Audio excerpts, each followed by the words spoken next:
Assalamualaikum warahmatullahi wabarakatuh. Perkenalkan, nama saya Muhammad Faiz Widiansyah.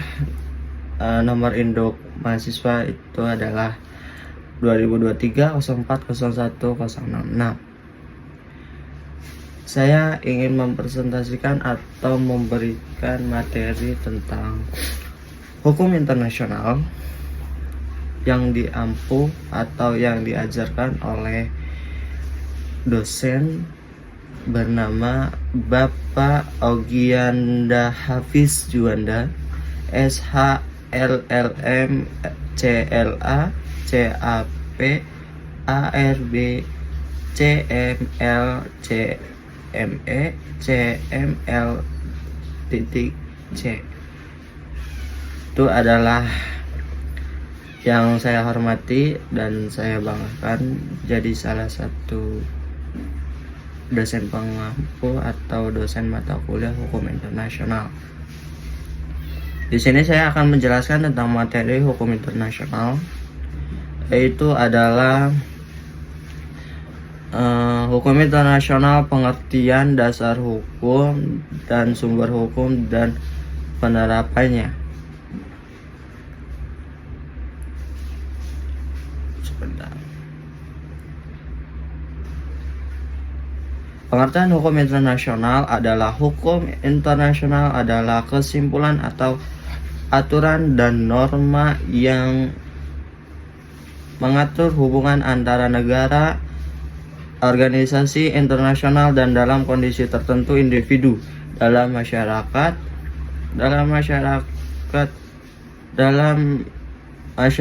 internasional. Menurut salah satu Mokhtar Kusumaatmadjaya itu menyatakan bahwasanya hukum internasional adalah keseluruhan kaidah yang mengatur hubungan yang melintasi batasan negara. Jadi, hukum internasional bertujuan menciptakan ketertiban, kerjasama, serta menjaga. Oke, kita akan melanjutkan tentang tadi sampai di pasal 2 ya. Kita menjelaskan ulang pasal 2 ayat 4, larangan penggunaan kekerasan terhadap negara lain. Lanjut pasal 33, sengketa harus diselesaikan secara damai. 2. Itu status mahkamah internasional.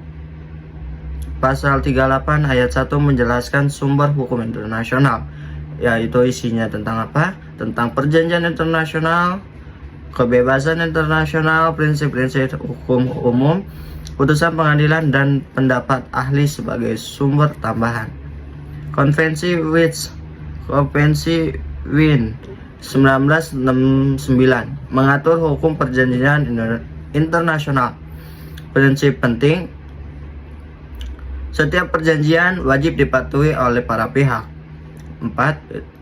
Konvensi Hukum Laut UNCLOS 1982 mengatur tentang laut teritorial, zona ekonomi eksklusif, landasan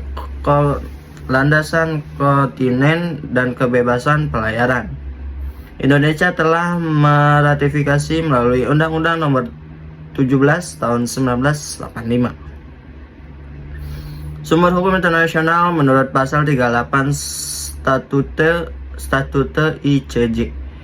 Pertama adalah perjanjian internasional, kebebasan internasional, prinsip hukum umum, putusan pengadilan, doktrin atau penjajian para ahli. Subjek hukum internasional yang menjadi subjek hukum internasional yaitu negara, organisasi internasional, individu, tahta suci Fatkat, palang merah internasional. Contoh penerapannya sengketa Laut Natuna. Dasar hukumnya itu adalah UNCLOS 1985. Indonesia memiliki hak berdaulat atas ZEE.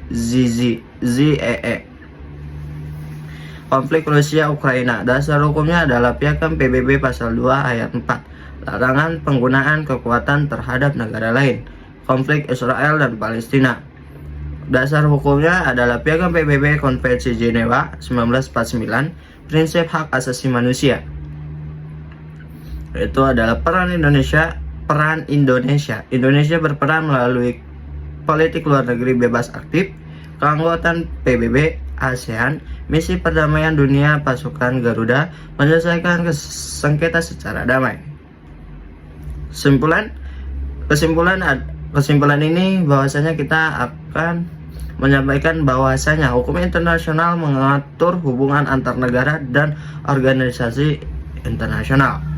Kedua, dasar hukumnya berasal dari Piagam PBB, Statuta Mahkamah Internasional, Konvensi Wina 1969 dan UNCLOS 1982. Yang terakhir, tujuan utamanya adalah menciptakan perdamaian, keadilan, serta kerjasama internasional.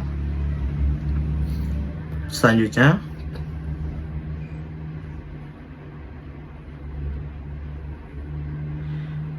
baik, terima kasih atas presentasi pada ini. Kita tutup dengan demikian presentasi mengenai hukum internasional. Melalui hukum internasional, negara-negara memiliki pedoman untuk menjaga perdamaian, menyelesaikan sengketa secara damai, serta membangun kerjasama demi terciptanya ketertiban dan keadilan dunia. Terima kasih. Sekian presentasi saya, Muhammad Faiz Wirdiansyah. Mohon maaf bila ada kekurangan atau perkataan yang kurang mengenakan. Sekian, terima kasih.